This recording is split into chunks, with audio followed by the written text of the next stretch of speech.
میں بھی لوگ ساری رات جاگتے ہیں، کوئی قبرستان جا رہا ہے، کوئی پٹاخے بجا رہا ہے، کوئی لوگوں کا بلکہ چین برباد کرنے کوئی کاروبار کر رہا ہے، قبرستان کے باہر کاروبار آپ دیکھیں، بازار لگے ہوتے ہیں، کاروبار چل رہے ہیں۔ مفتی صاحب تھوڑا سا وہ کروں گا، تھوڑا سا اگر ہم اس طرح سے لے کے چلیں گے، اگر ہم اس رات کو منانے کا کرتے ہیں تو سب سے پہلے ہمیں کن شروعات کیسے کرنی چاہیے؟ دیکھیے سب سے پہلے تو بات یہ ہے کہ اللہ تبارک و تعالیٰ کا فرمان ہے توبوا الی اللہ توبۃ نصوحا، سب سے پہلے تو اپنے گناہوں سے توبہ کر لیں، کیونکہ 15 شعبان کی رات کی ابتدا سے پہلے بہتر یہ 14 کا بھی روزہ رکھیں۔ میرے آقا نے فرمایا نا کہ میں یہ پسند کرتا ہوں کہ میرا عمل اس حالت میں پیش ہو کہ میں روزے کی حالت، تو 14 کا روزہ ہوگا افطاری کے وقت، جب ہوگا تو شام پڑے گی تو ابتدائی روزے کی حالت میں توبہ کریں، روزہ رکھیں۔ عصر کے بعد مسجد میں بیٹھ کے ذکر اللہ کرنے کے لیے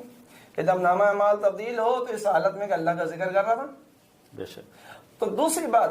جس طرح کے معمولات اولیاء میں سے ہے کہ مغرب کی نماز کے بعد نوافل پڑھنا شروع کر دیتے ہیں۔ جی جی بالکل، اولیاء کاملین کا بھی ایک معمول رہا ہے کہ آج بھی ہمارے یہاں بہت ساری مساجد کے اندر باقاعدہ یہ نوافل پڑھے جاتے ہیں، اور اس کا جو اصل ہے حقیقت تو یہی ہے کہ اللہ کی عبادت ہی ہے نوافل، کیونکہ نبی علیہ السلام فرماتے ہیں لا یزال عبدی یتقرب الی بالنوافل، کہ رب العالمین فرماتا ہے کہ بندہ فرائض کی ادائیگی کے ساتھ نوافل کی جب کثرت کرتا ہے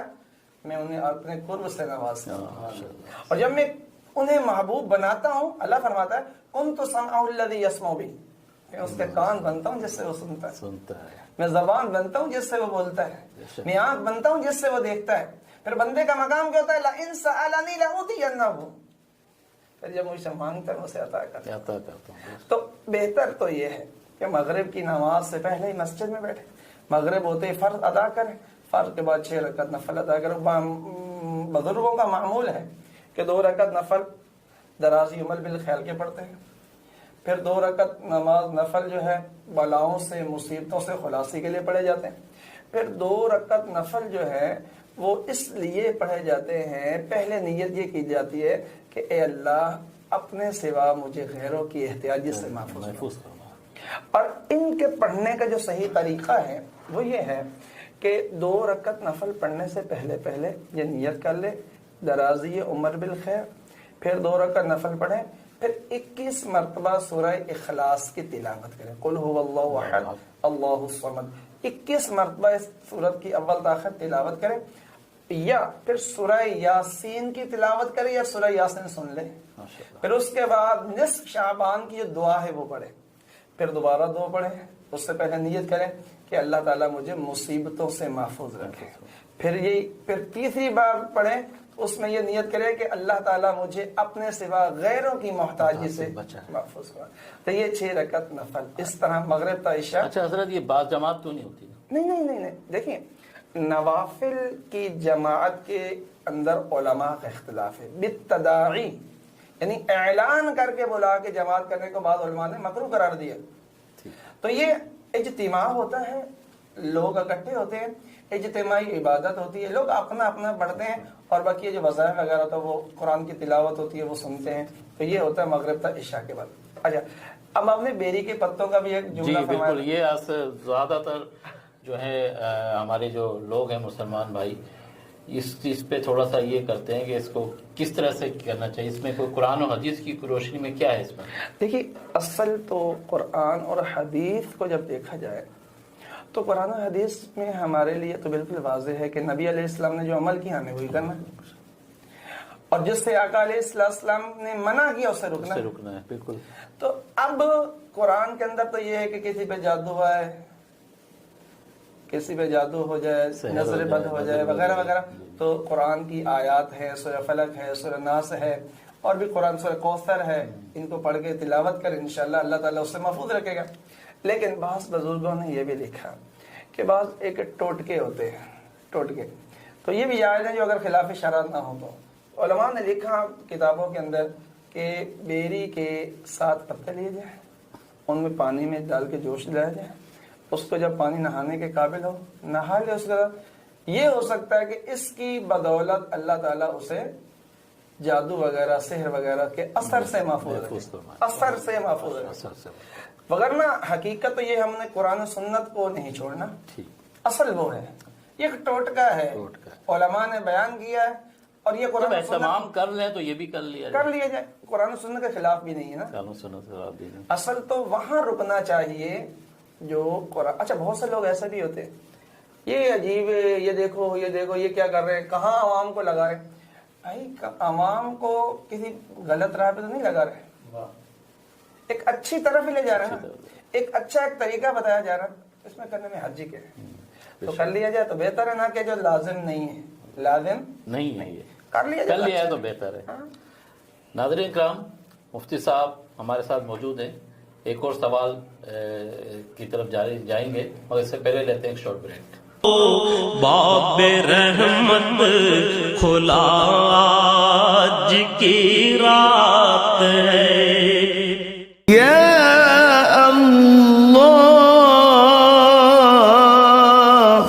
اللہ کا نام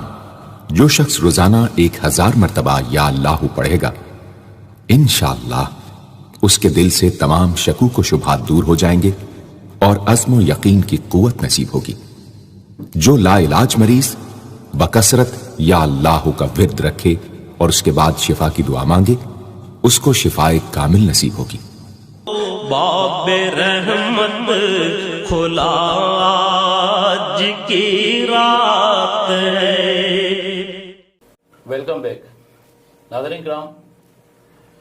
شب برات کے حوالے سے ہمارے ساتھ معزز مہمان موجود ہیں، ان سے پوچھیں گے اس رات کی برکت اور فضیلت کے بارے میں، قرآن و سنت کی روشنی میں ہمارے بزرگان دین، ہمارے آقا دو جہاں احمد مصطفیٰ محمد مصطفیٰ صلی اللہ علیہ وسلم کی کیا سنت رہی، اس حوالے سے جو ہے ہم ذکر کریں گے۔ ابھی ہم چلتے ہیں، ایک اور نعت سنتے ہیں جواد بھائی سے۔ نہ دولت نہ شہرت نہ زر چاہتے ہیں، مدینے کا ہم تو سفر چاہتے ہیں۔ خدا سے نہ محشر میں شرمندگی ہو، خدا سے نہ محشر میں شرمندگی ہو، نعت میں بھی ایسا ہنر چاہتے ہیں۔ میں ملتمس ہوں جواد جادی صاحب سے کہ ایک نعت شریف سنائیں۔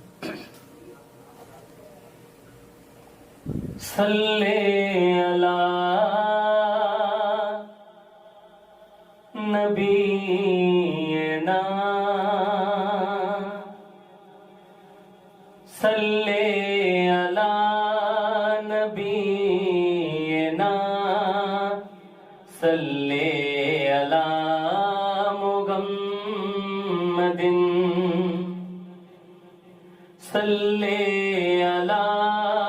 کریمنا صلی علی محمد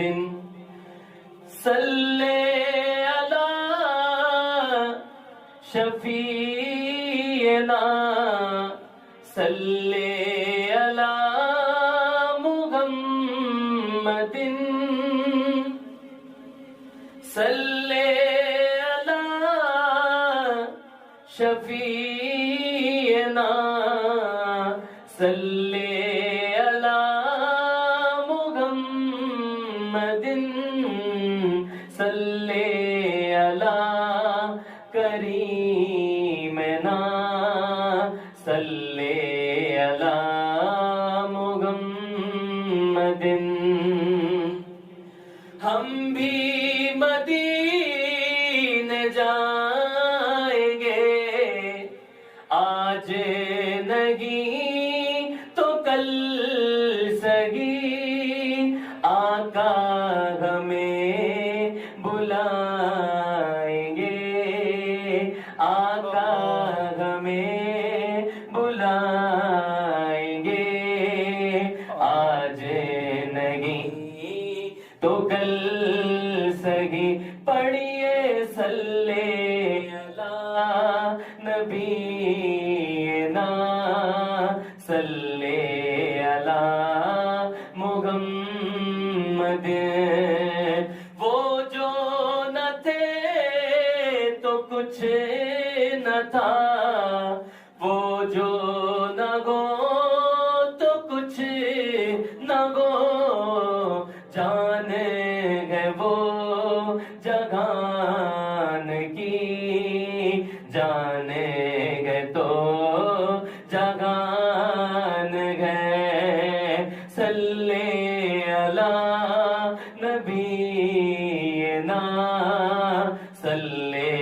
علی محمد صلی علی محمد سبحان اللہ، ماشاء اللہ، ماشاء اللہ،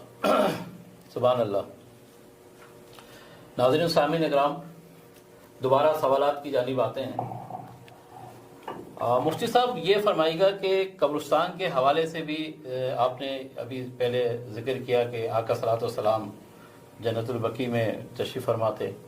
تو اس رات کے حوالے سے قبرستان میں جانا کس طرح سے فضیلت ہے اور کس طرح جانا چاہیے؟ اور ایک اور آج کل ہم نے دیکھا ہے کہ کچھ عرصوں سے موم بتیاں بہت زیادہ روشن کی جاتی ہیں، اس کی کیا اہمیت ہے؟ اس کو کس طرح سے کرنا چاہیے، یا خالی خوشبو کا سلسلہ کرنا چاہیے؟ تھوڑا سا اس کا وضاحت فرمائیے گا تاکہ عوام کو معلوم ہو سکے۔ اصل بات تو یہ ہے کہ قبرستان جانا اس رات کو علماء نے اس کو نبی علیہ الصلوۃ والسلام کی سنت قرار دیا ہے، کیونکہ آقا علیہ السلام تشریف لے گئے۔ اور قبرستان جانے کا مین مقصد جو ہوتا ہے وہ یہ ہوتا ہے کہ ایک اللہ تبارک و تعالیٰ کا خوف دل میں پیدا ہو، خشیت الہی پیدا ہو۔ لیکن آج کل جو ایک طریقہ کار ہے وہ ذرا ہٹ کے لوگ جاتے ہیں، بعض تو الامان والحفیظ لوگوں کی قبروں کے اوپر سے چڑھ کے دوسروں کی اپنے عزیزوں کی قبروں تک پہنچتے ہیں، یعنی قبروں کا لحاظ، جبکہ نبی علیہ الصلوۃ والسلام نے فرمایا کہ ایک طرف قبر ہو، ایک طرف آگ کا انگارہ ہو یا ننگی تلوار ہو، اور مجھے آگے جانا پڑے تو میں ننگی تلوار یا آگ کے انگارے پہ قدم تو رکھ لوں گا لیکن قبر پہ قدم نہیں رکھوں گا۔ یعنی اتنی مردے کو، قبر والے کو اس کی قبر پہ چلنے سے ایذا ہوتی ہے، تکلیف ہوتی ہے۔ تو پہلی بات تو یہ ہے کہ قبرستان جائے تو ایسے راستے کو اختیار کرے جو راستہ پرانا ہو، نیا نہ ہو، کیونکہ نئے راستے بھی قبروں کو گرا کے مسمار کر کے راستے بنا دیے گئے تو وہاں چلنا بھی شرعاً جائز نہیں ہے، پہلی بات۔ دوسری بات یہ ہے کہ دیکھیں ہم تو اصالہ ثواب کے لیے جاتے ہیں، باہر سے کھڑے ہو کر بھی اصالہ ثواب کرتے ہیں۔ جی بالکل۔ اگر کوئی وہاں جانا چاہتا ہے تو بہتر یہ پھول لے کر جائے، کہ پھول ہر تر چیز اللہ کا ذکر کرتی ہے۔ لوگ بھی کہتے ہیں یہ جو اسراف کرتے ہیں قبروں میں پھول ڈالتے ہیں، پھول ڈالنا اسراف نہیں ہے، خود نبی پاک صلی اللہ علیہ وسلم کا عمل ہے۔ ایک دفعہ نبی علیہ السلام تشریف لے جا رہے تھے، بخاری شریف کی حدیث باغ ہے، مر نبی صلی اللہ علیہ وآلہ وسلم بقبرین یعذبان، کہ آپ دو قبروں کے پاس سے گزرے جنہیں عذاب دیا جا رہا تھا۔ آپ نے فرمایا کہ صحابہ ان کو عذاب دیا جا رہا ہے، پھر علت بھی بیان کر دی کہ عذاب کی نوعیت کیا ہے۔ ایک پیشاب کے چھینٹوں سے نہیں بچتا تھا،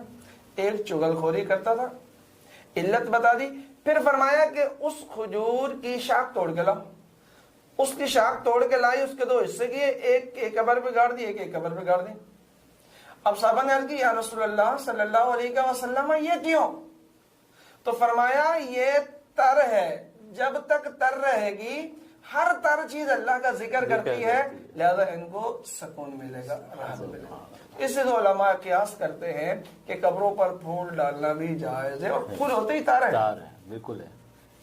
خوشبودار ہوتے ہیں، خوشبو سے بھی انسیت حاصل ہوگی، تر چیز اللہ کا ذکر کرتی ہے تو امید ہے اس کے عذاب میں تخفیف ہوگی۔ بہرحال قبروں میں جائے تو اگر وہاں قرآن کی تلاوت کی حاجت ہے تو آج کل تو موبائل ہے، ٹارچ وغیرہ کا اہتمام ہے، جدید دور ہے۔ ماضی میں تھوڑا سا پیچھے چل جاتے لوگ، ابھی بھی ہیں بعض دیہاتوں کے اندر کہ لوگ موم بتی ساتھ لے جاتے، تو قبر کے اوپر موم بتی نہ رکھی جائے۔ اگر بتی بھی ہوتی نا خوشبو کے لیے، وہ بھی قبر کے اوپر نہ سلگائی جائے، سائڈ پہ، علماء کہتے ہیں اعلیٰ سائڈ پہ کر کے رکھے، کیونکہ